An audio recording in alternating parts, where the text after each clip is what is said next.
Welcome back to my channel.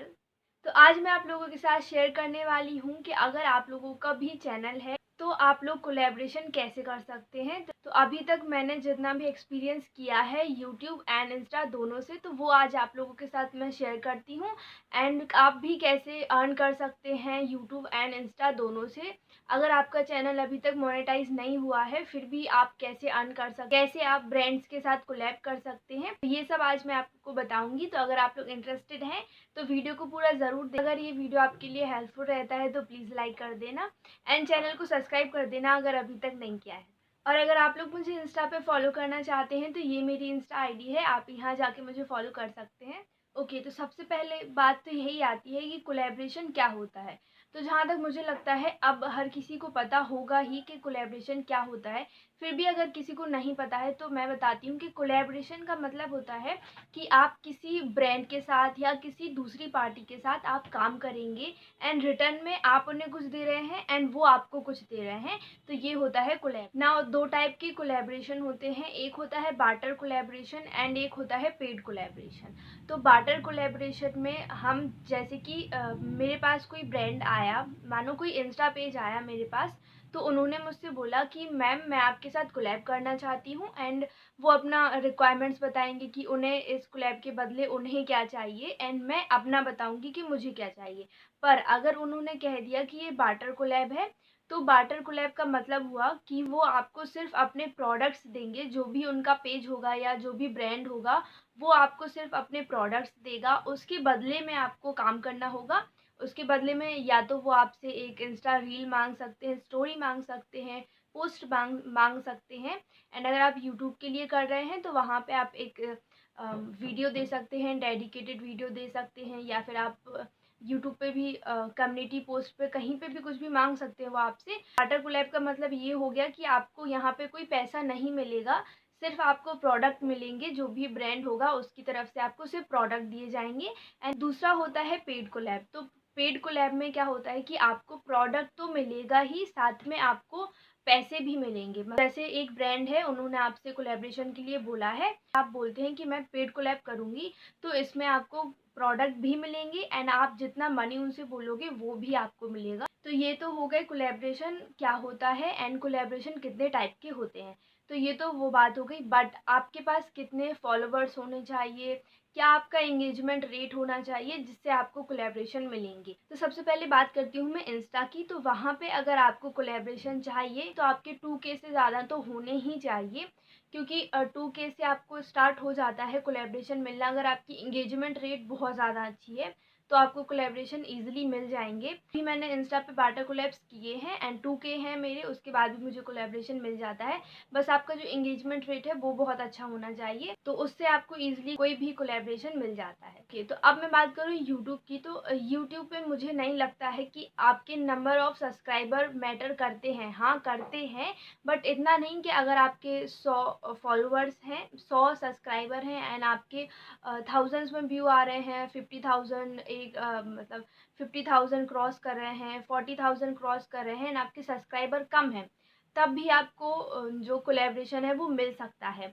क्योंकि मैंने खुद पर्सनली देखा है कि मेरे जब 2K भी नहीं हुए थे उससे पहले ही मुझे कोलैबोरेशन के लिए ऑफ़र आने लग गए थे एंड काफ़ी ज़्यादा अच्छे ब्रांड से ऑफ़र मिलने लग गए थे मुझे। वो क्यों?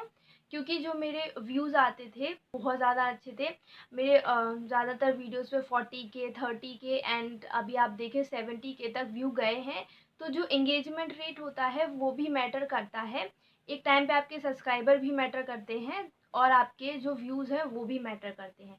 तो मैंने 2K पर भी यूट्यूब पे पेड कोलैबोरेशन किया है एंड बार्टर कोलैबोरेशन मैंने यूट्यूब पे बहुत कम ही की हैं। मैंने पेड कोलैबोरेशन किया है यूट्यूब पे, और वो जब मेरे 2K थे तब से मैंने पेड कोलैबोरेशन स्टार्ट कर दिया था। यस, आपको सब्सक्राइबर भी मैटर करते हैं, पर आपका जो एंगेजमेंट रेट होना चाहिए वो बहुत ज़्यादा होना चाहिए। उसके हिसाब से आप barter collaboration and paid collaboration decide कर सकते हैं कि आपको क्या करना है। एंड ब्रांड हमेशा फोकस करता है आपके व्यूज़ पे, आपका एंगेजमेंट रेट पे, क्योंकि नंबर ऑफ़ सब्सक्राइबर उनके लिए कुछ भी नहीं है, क्योंकि वो हर किसी के पास आजकल हैं ही। पर आपका जो एंगेजमेंट है वो बहुत ज़्यादा मैटर करता है, क्योंकि मानो आपके 100 फॉलोवर्स हैं एंड आपके थाउजेंड्स के ऊपर व्यूज़ आते हैं, तो वो व्यूज़ उनके लिए मैटर करते हैं एंड आपका जो एंगेजमेंट रेट है वो उनके लिए बहुत ज़्यादा मैटर करता है। इसलिए आप ये मत देखना कि अरे मेरे तो अभी इतने थोड़े से सब्सक्राइबर हैं, मुझसे कोलैबोरेशंस मिलेंगे। तो अगर आपका एंगेजमेंट रेट बहुत अच्छा है, व्यूज़ आपके बहुत अच्छे आते हैं, तो आपको कोलैबोरेशन जल्दी मिले। मैं बात करती हूँ कमर्शियल्स की। तो कमर्शियल क्या होता है? कमर्शियल का मतलब होता है कि आप एक वीडियो के लिए कितना मनी चार्ज करते हो। आप अगर पोस्ट डाल रहे हो इंस्टा पे तो उसके लिए आप कितना मनी चार्ज करते हो। तो जब भी ब्रांड आपको कॉल करता है तो वो आपसे अपने कमर्शियल पूछते हैं। तो स्टार्टिंग में किसी को नहीं पता रहता है कि कमर्शियल का मतलब क्या है एंड हमें कैसे बताना है उस चीज़ को। तो आपसे अगर कोई पूछता है कि आपके कमर्शियल क्या हैं, तो अगर उन्होंने आपसे यूट्यूब के लिए पूछा है तो आप यूट्यूब का बताएंगे कि आप एक डेडिकेटेड वीडियो के लिए क्या चार्ज करते हैं एंड एक इंटीग्रेटेड वीडियो के लिए क्या चार्ज करते हैं। ओके, तो पहले मैं ये चीज़ क्लियर कर देती हूँ कि इंटीग्रेटेड एंड डेडिकेटेड वीडियो में क्या डिफरेंस है। तो इंटीग्रेटेड वीडियो का मतलब होता है कि जैसे मैंने एक व्लॉग बनाया, एक मेरा 18 मिनट का व्लॉग है, उसके अंदर मैं 1 या 2 मिनट के लिए एक ब्रांड के बारे में बात करती हूँ। तो वो हुआ मेरा इंटीग्रेटेड वीडियो। मतलब पूरा वीडियो जितना भी मैं बनाऊँगी वो मेरे ऊपर होगा, जो भी मैं कर रही हूँ वो उसके ऊपर होगा, बट उसमें जो 1-2 मिनट का पार्ट होगा वो उस ब्रांड के लिए होगा। तो ब्रांड अगर आप इंटीग्रेटेड वीडियो करते हैं तो वो ब्रांड ही आपको बता देता है कि आपको कितने मिनट का वीडियो बनाना है। पर 2 से 3 मिनट से ज़्यादा वीडियो नहीं होता है इंटीग्रेटेड वीडियो। तो वो आप कर सकते हैं, या फिर डेडिकेटेड वीडियो जो पूरा वीडियो होगा। अगर आप 18 मिनट का एक वीडियो बना रहे हैं तो वो पूरा वीडियो उस ब्रांड के ऊपर ही होगा। आपको उस पूरे वीडियो में सिर्फ और सिर्फ उस ब्रांड के बारे में ही बात करना होगा। तो इंटीग्रेटेड वीडियोस के लिए आप कम कमर्शियल रख सकते हैं एंड डेडिकेटेड के लिए आप ज़्यादा रख सकते हैं। तो अगर आपके फॉलोअर्स मान लीजिए 2K फॉलोअर्स हैं आपके, एंड आपके जो व्यूज़ हैं वो बहुत ज़्यादा अच्छे आते हैं, मतलब आपके सब्सक्राइबर के उससे आपको दुगने ही व्यूज़ आते हैं, क्या तिगने व्यूज़ आते हैं। तो उसमें आप अपने कमर्शियल कैसे डिसाइड करें। 6K से ज़्यादा भी मैंने कमर्शियल रखे हैं, उन पे भी मैंने काम किया है। पर वो कमर्शियल भी आपको ऐसे डिसाइड करना है कि वो ब्रांड कौन सा है।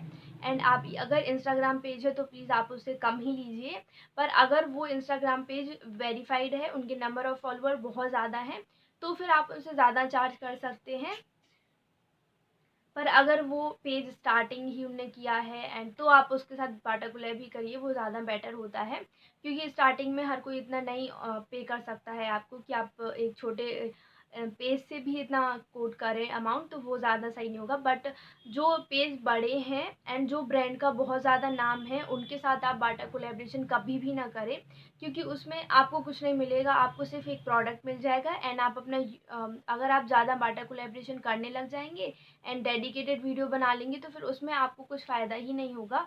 इसलिए आप लोग देख लें कि अगर वो ब्रांड का बहुत ज़्यादा नाम है तो आप अपने नंबर ऑफ़ फॉलोवर का हाफ़ करके उनको कोट कर सकते हैं अमाउंट। जैसे अगर मेरे 2K फॉलोवर्स हैं तो मैं उनसे एक वीडियो का चार्ज करूँगी 1K। मैं ये 1K तब चार्ज करूँगी जब मेरे जो व्यूज़ हैं वो 2K से ज़्यादा नहीं आते होंगी। पर अगर मेरे उससे बहुत ज़्यादा व्यूज़ आ रहे हैं तो मैं हमें ब्रांड देखूँगी कि वो ब्रांड कैसा है एंड वो मुझे क्या प्रोडक्ट्स दे रहा है एंड वो मुझसे क्या मांग रहे हैं। मतलब वो डेडिकेटेड वीडियो मांग रहे हैं या फिर इंटीग्रेटेड वीडियो मांग रहे हैं, कितने मिनट का वीडियो मांग रहे हैं। तो ये सब मैं देखने के बाद ही उनसे चार्ज करती हूँ कि मैं मतलब अगर मैं डेडिकेटेड वीडियो कर रही हूँ तो मैं ज़्यादा चार्ज करूँगी, क्योंकि उसमें आपको मेहनत बहुत ज़्यादा लगती है। एंड ब्रांड का क्या होता है ना कि अगर आपने एक बार वीडियो शूट कर लिया और उन्हें वो वीडियो अच्छा नहीं लगा है तो आपको उसे रीशूट भी करना रहता है। तो मैंने एक ब्रांड के लिए कम से कम 3-4 बार एक वीडियो को एडिट किया है, तो उसमें बहुत ज़्यादा मेहनत लग जाती है। आप लोग हमेशा ये देख लें कि जो ब्रांड है वो अगर बड़ा है तो उनसे आप अच्छा खासा मनी चार्ज कर सकते हैं। एक और चीज़ कि अगर आप पैसे मांग रहे हैं तो ये ना सोचें कि इतने देंगे या फिर नहीं देंगे। तो आप इतना लेके चलो कि अगर आप एक ब्रांड को 1K बोल रहे हो तो वो आपको 1K कभी नहीं देंगे, आपको वो हमेशा कम ही करके देंगे। तो जब भी बोलो तो ज़्यादा ही बोलो, अपना जो जैसे मुझे 1K लेना है पर मैं उनसे 2K बोल दूँगी, तो वो आप नेगोशिएट करेंगे तो एक आपका मिड पॉइंट बन ही जाएगा, जिसमें आप भी कंफर्टेबल होंगे एंड ब्रांड भी कंफर्टेबल होगा। तो आपको हमेशा अपने जो चार्ज करते हैं उससे ज़्यादा ही बोलना है, ताकि आप एक नेगोशिएट पॉइंट पे आ जाएँ, तो उसमें दोनों को फ़ायदा हो जाता है। तो हमेशा ज़्यादा ही बोलें, वो ज़्यादा बेनिफिट देता है। अब बात आती है कि आप ब्रांड के पास कैसे जाएँ, मतलब ब्रांड आपको कैसे अप्रोच करे, एंड अगर वो आपको नहीं अप्रोच कर रहा है, तो अगर आप किसी के साथ काम करना चाहते हैं, तो अब ना बहुत सारी कंपनीज़ हैं जो कोलैबोरेशन कराती हैं, क्योंकि ब्रांड के और आपके बीच में बहुत ज़्यादा डिफरेंस होता है। मतलब आप डायरेक्ट ब्रांड को कांटेक्ट नहीं कर सकते हैं, एंड ब्रांड भी डायरेक्ट आपको कांटेक्ट नहीं कर सकता है, क्योंकि इतने सारे क्रिएटर्स हैं आजकल, इतने ज़्यादा लोग यूट्यूब पे काम करते हैं, इंस्टा पे काम करते हैं, तो उससे क्या होता है ना कि डायरेक्ट ब्रांड आपको कांटेक्ट नहीं कर सकता। तो इस केस में या तो आपको कोई कंपनी अप्रोच करेगी, या फिर आप खुद ही कंपनीज़ को मेल कर सकते हैं। तो अगर आप लोग यूट्यूब पे ही सर्च करेंगे या गूगल पे ही देख लेंगे कि कौन कौन सी कंपनियां हैं जो कोलैबोरेशन कराती हैं, तो वो आपको मिल जाएगा। पर मेरे पास कुछ ऐप हैं, तो वो मैं आपको अभी शेयर करती हूँ। उससे पहले आप क्या कर सकते हैं कि अगर मान लीजिए आपको मुझे मीशो के साथ कोलैबोरेशन करना है, तो आप मीशो को एक ईमेल लिख सकते हैं। उस ईमेल में आप अपना नाम लिखेंगे, अपना चैनल का नाम लिखेंगे, एंड आपकी जो इनसाइट्स हैं, इनसाइट्स का मतलब होता है कि आपका जो इंगेजमेंट रेट है उसका जो फ्लो चार्ट रहता है वो आपको उसमें इंक्लूड करना रहता है। जैसे आप इंस्टाग्राम पे जाएंगे, ओके, तो आप जब इंस्टा पे जाएंगे तो वहाँ इनसाइट्स का ऑप्शन आने लग गया है। अब आपको रील्स पे भी शायद वो मिल जाता है, क्योंकि मुझे तो इनसाइट्स का ऑप्शन रील पे भी मिल जाता है। तो वहाँ पे आपको लिख के आ जाता है सब कुछ कि आपका ये जो रील है वो कितने लोगों ने देखा है, एंड कितने वहाँ से लाइक आए हैं, कितने लोगों ने सेव किया है। तो वो सब जो होता है ना, वो इनसाइट्स होता है। तो उसका अगर आप स्क्रीनशॉट लगाते हैं तो वो बहुत ज़्यादा अच्छा रहेगा, क्योंकि एक ब्रांड आपका इनसाइट्स ही देखता है, इंगेजमेंट रेट ही देखता है। तो वो आप स्क्रीनशॉट लगाएं उसमें, एंड उसमें आप उनसे कहें कि मुझे आपका ब्रांड बहुत ज़्यादा पसंद है, मैं आपके साथ काम करना चाहती हूँ। एंड आप बता दीजिए कि मतलब मैं बार्टर कोलैबोरेशन भी करती हूँ, पेड कोलैबोरेशन भी करती हूँ, एंड उसमें आप अपना कॉन्टैक्ट नंबर दे दीजिए। 10-15 ब्रांड को भी अगर आप ईमेल करते हैं, तो उससे एक आध का तो आपको रिप्लाई आ ही जाएगा। क्योंकि अगर आपका एंगेजमेंट रेट बहुत अच्छा है, जैसे मैं बार बार बोल रही हूँ कि एंगेजमेंट रेट आपका बहुत ज़्यादा अच्छा है, तो आपको 70% चांसेस हैं कि आपको ब्रांड की तरफ से रिप्लाई आ ही जाएगा। तो यस, आप मतलब ब्रांड को बार बार ईमेल ना करें, बस आप एक बार ईमेल करके छोड़ दें, एंड दिन में अगर आप 10 को भी ईमेल करते हैं तो आपको एक का तो मिल ही जाएगा। तो ईमेल का जो पैटर्न है वो मेरे पास तो नहीं है, क्योंकि अभी तक मैंने किसी भी ब्रांड को मैसेज नहीं ईमेल नहीं किया है, क्योंकि मुझे स्टार्टिंग में ही ब्रांड से ऑफ़र आने लग गए थे, तो मुझे कभी ज़रूरत ही नहीं पड़ी। बट अगर मुझे गूगल पे कहीं टेम्पलेट्स मिल जाते हैं कि जो मीडिया किट होती है, या फिर जो ईमेल का पैटर्न होता है आपको कैसे भेजना चाहिए ब्रांड्स को, तो उसका स्क्रीनशॉट मैं आपको यहाँ पे दे दूँ। तो ये सब तो हो गया कि आपको कोलैबोरेशन कैसे करनी है, कैसे ब्रांड से अप्रोच करना है, सब कुछ। फिर भी अगर आपको कुछ समझ ना आया हो, तो आप मुझे कमेंट सेक्शन में बता सकते हैं, मैं वहाँ पे रिप्लाई ज़रूर देती हूँ। मैं हर किसी को ही रिप्लाई देती हूँ। तो आपका कोई भी क्वेश्चन है किसी भी चीज़ को लेके, तो आप मुझे कमेंट सेक्शन में बता देना, मैं रिप्लाई कर दूँगी।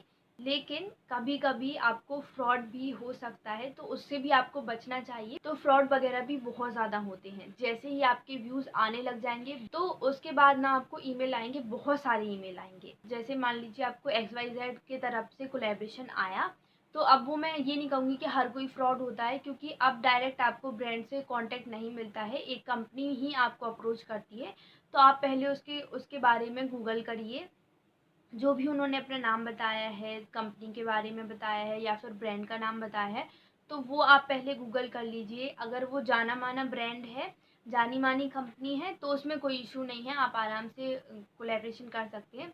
पर अगर वो आपसे बोल रहे हैं कि ये गूगल फॉर्म फिल कर दीजिए, या फिर ये लिंक पे क्लिक करिए, उसके बाद आप गूगल फॉर्म फिल करिए, तो वो आपको नहीं करना है। आपको कभी भी ईमेल पे अगर आपको लिंक आती है, तो आपको उस लिंक पे कभी भी क्लिक नहीं करना है, क्योंकि उससे क्या होता है ना, आपका कुछ ना कुछ हैक हो ही जाएगा। इसलिए आप उस लिंक पे कभी क्लिक मत करिए। अगर वो एक सही ब्रांड है, जेन्युइन ब्रांड है, तो वो आपको कभी भी लिंक वगैरह पे क्लिक करने देते ही नहीं हैं। वो आपसे आपका कॉन्टैक्ट नंबर मांग लेंगे, तो वहाँ पे हम आपका जो आगे की बात होती है वो कॉन्टैक्ट नंबर पे ही होती है। आज तक मैंने कोई भी गूगल फॉर्म फिल नहीं किया है। जितने भी ब्रांड्स के साथ मेरी बात हुई है, वो सारी मैंने कॉल्स पे ही बात किया है, एंड जो भी मुझे सही ब्रांड लगते हैं वो हमेशा मैं देखती हूँ कि वो कॉन्टैक्ट नंबर मांग रहे हैं तो ही वो ब्रांड ठीक है। अगर वो आपको ईमेल पे बोल रहे हैं कि आप ये फॉर्म फिल करिए, ये लिंक पे क्लिक करिए, तो वो मुझे कभी भी सही नहीं लगता है। एंड मैं उन्हें कभी भी ईमेल पे लिंक वगैरह क्लिक करके रिप्लाई कभी नहीं देती हूँ। एक बार जब आपकी डील कंफर्म हो जाती है कि आपको इस ब्रांड के साथ कोलैब करना है, उसके बाद आप उनसे व्हाट्सएप पे बात कर सकते हैं या फिर आप उनका कंफर्मेशन का जो लेटर है वो ईमेल पे मांग सकते हैं। तो उससे क्या होता है ना कि आपको बाद में कोई इशू नहीं रहेगा। अगर आप पेड कोलैब कर रहे हैं तो आपके पास एक वो प्रूफ होना चाहिए कि हाँ, हमने इस ब्रांड से बात की थी, इन्होंने हमसे इतना इतना मनी का बोला था कि ये हमें इतना इतना देंगे।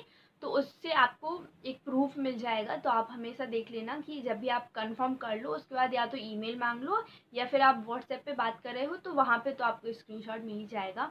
एंड आप जब भी किसी ब्रांड के साथ बात करें तो अपना जो रिकॉर्डर होता है फ़ोन में उसको ऑन करके रखें, तो वो आपके लिए एक सेफ़ रहेगा, किसी भी चीज़ में आपको इशू नहीं होगा। तो कुछ ऐप हैं जो आपको कोलैबोरेशन देते हैं, तो उनका जो लिस्ट है वो मैं आपको यहाँ पे दे दूँ। बहुत ज़्यादा अच्छी कंपनीज़ हैं, ऐप हैं, उनका ही मैं आपको यहाँ पे वो दे दूँगी नाम, एंड डिस्क्रिप्शन में उनका ऐप का लिंक भी दे दूँगी।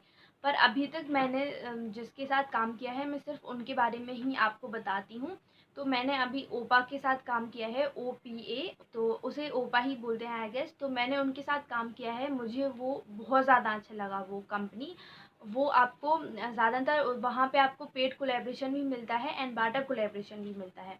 पर अभी तक मैंने वहाँ पे बार्टर कोलैबोरेशन ही किया है। तो वहाँ पे आपको क्या होता है ना कि आप अपना इंस्टा लिंक कर सकते हैं। अब मैंने सिर्फ इंस्टा ही लिंक किया है वहाँ पे जब आप अपना इंस्टा लिंक कर देंगे उसके बाद जो आपके इनसाइट्स होते हैं एंड जो आपके फॉलोअर्स होते हैं वो सब आपको एक ब्रांड को पता चल जाता है कि आपका एक पोस्ट पे कितना लाइक आ रहा है एंड आपका क्या एंगेजमेंट रेट है। तो वहाँ से ब्रांड को सब कुछ पता लग जाता है। तो अब जैसे ओके, तो जैसे लैक्मे को आपके साथ कोलैब करना है तो आपके उस ऐप सेक्शन में कोलैबोरेशन का ऑप्शन रहेगा। वहाँ पे आपको सारे कोलैबोरेशन आते जाते हैं, जो भी आपको अप्रोच करेगा वो आपको वहाँ पे दिख जाएगा। आप उसे रिजेक्ट भी कर सकते हैं, आप उसे एक्सेप्ट भी कर सकते हैं। तो जब आप उसे एक्सेप्ट कर लेंगे तो फिर उसके बाद आपको अगर बार्टर कोलैबोरेशन है वो, तो आपको अब सिर्फ उसमें आपको एड्रेस देना है एंड वो क्या आपसे मांग रहे हैं उसके प्रोडक्ट के रिटर्न में, वो सब आपको वहाँ पे डिस्क्रिप्शन में सब कुछ लिख के वो ऑलरेडी पहले ही दे देते हैं। एंड जो आपको उनको जो भी डिलीवर करना रहता है उसका टाइम पीरियड होता है 7 डेज़। तो आपको जैसे ही प्रोडक्ट डिलीवर होगा उसके 7 डेज़ के अंदर आपको उस चीज़ को कंप्लीट करके देना ही होगा।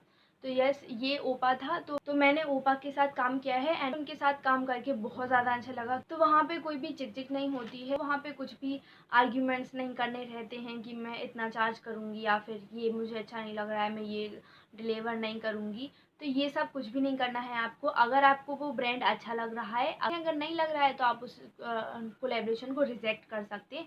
तो वो पूरा आपके ऊपर डिपेंड करता है। सिर्फ आपको उसमें अपना इंस्टा लिंक करना है इंस्टा को एंड बस फिर आप उसके बाद देखते रहिए जो भी आपको कोलैबोरेशन के लिए अप्रोच करेगा वो आपके ऊपर डिपेंड करता है कि आपको उसको आगे क्या करना है। तो सबसे अच्छा मुझे वही लगा। काफ़ी ज़्यादा अच्छे ब्रांड आपको कोलैबोरेशन के लिए पूछते हैं वहाँ पे। एक दो कंपनी और थी तो उनके साथ मैंने एक दो और के साथ और ही काम किया है। ओके, तो ये सारे पॉइंट्स थे जो कोलैबोरेशन के लिए जानना बहुत ज़्यादा ज़रूरी है। तो आई होप आपको ये वीडियो अच्छा लगा हो एंड कुछ भी मैंने मिस कर दिया हो, अगर आपको कुछ और भी पूछना हो तो आप कमेंट में बता देना, मैं वहाँ पे आपको रिप्लाई कर दूँगी। बस यही था आज का वीडियो। अगर आपको पसंद आया है तो प्लीज़ लाइक कर देना। ओके, मिलते हैं नेक्स्ट वीडियो में। Till then bye bye, take care.